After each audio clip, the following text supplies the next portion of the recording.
নমস্কার, আমার চ্যানেলে আপনাদের স্বাগত।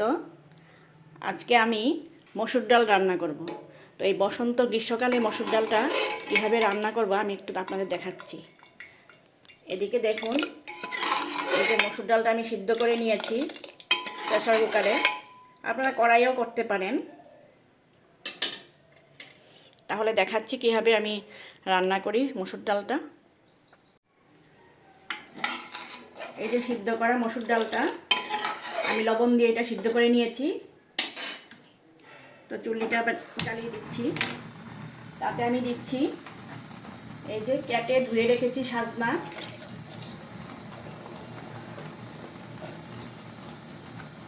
এই যে সাজনা দিয়েছি, আর দিলাম গাজর, সবগুলো ধুয়ে রেখেছি। আর দিচ্ছি এই যে টমেটো, এই টমেটোটা আমাদের গাছের চেরি টমেটো। এটা একটু সিদ্ধ করব, সাজনা টমেটো আর গাজরটা যাতে সিদ্ধ হয়, একটু সময় 5 মিনিটের মধ্যে একটু সিদ্ধ করব। একটু হলুদও দিয়ে দিচ্ছি,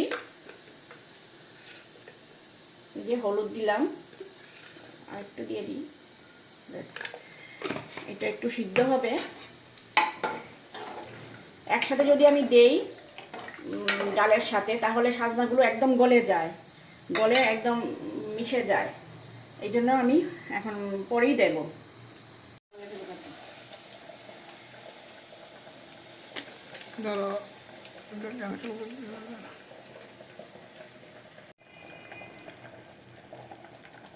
এই যে এই কারি পাতা দিয়ে ডালটা রান্না করব। কারি পাতাগুলো ছিঁড়ে রাখছি। আর এদিকে সাজনা, গাজর এবং টমেটো সিদ্ধ হয়ে গেছে। এখন আমি ফোড়নটা দেব।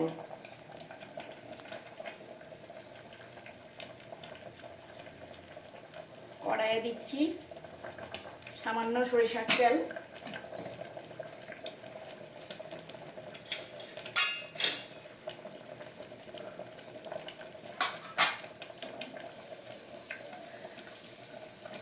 দিচ্ছি শুকনো লঙ্কা,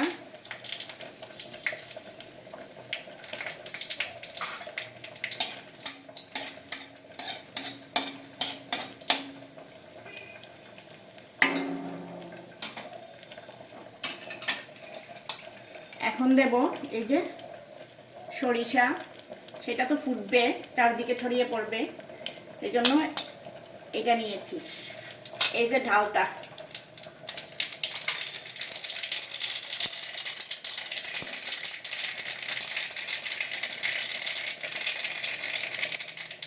এই যে সরিষা ফুটে গেছে, এখন দিচ্ছি কারি পাতা।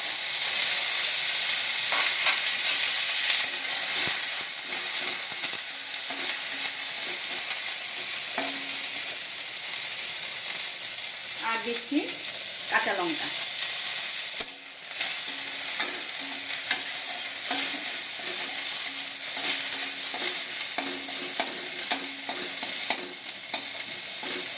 একটু ভাজা ভাজা হবে।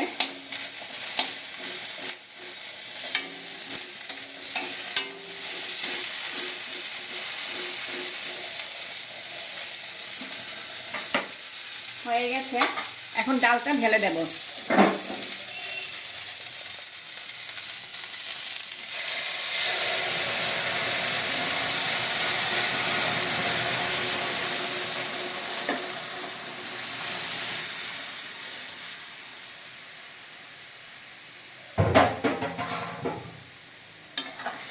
এই হচ্ছে মসুর ডাল।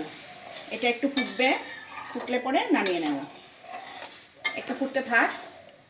ফুটিয়েছি,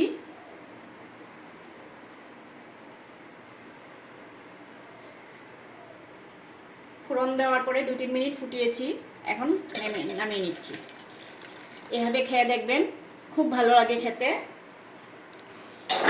সরিষা কারি পাতার যে ফোড়নটা, সেটা ডালটার টেস্টটাকে অনেক বাড়িয়ে দেয়।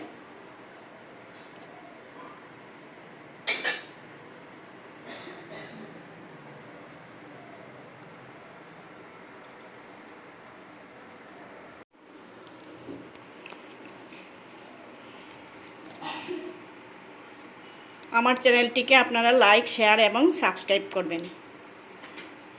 ভালো লাগলে কমেন্ট করে জানাবেন এবং সবাই বাড়িতে রান্না করবেন, দেখবেন খুব ভালো লাগে খেতে।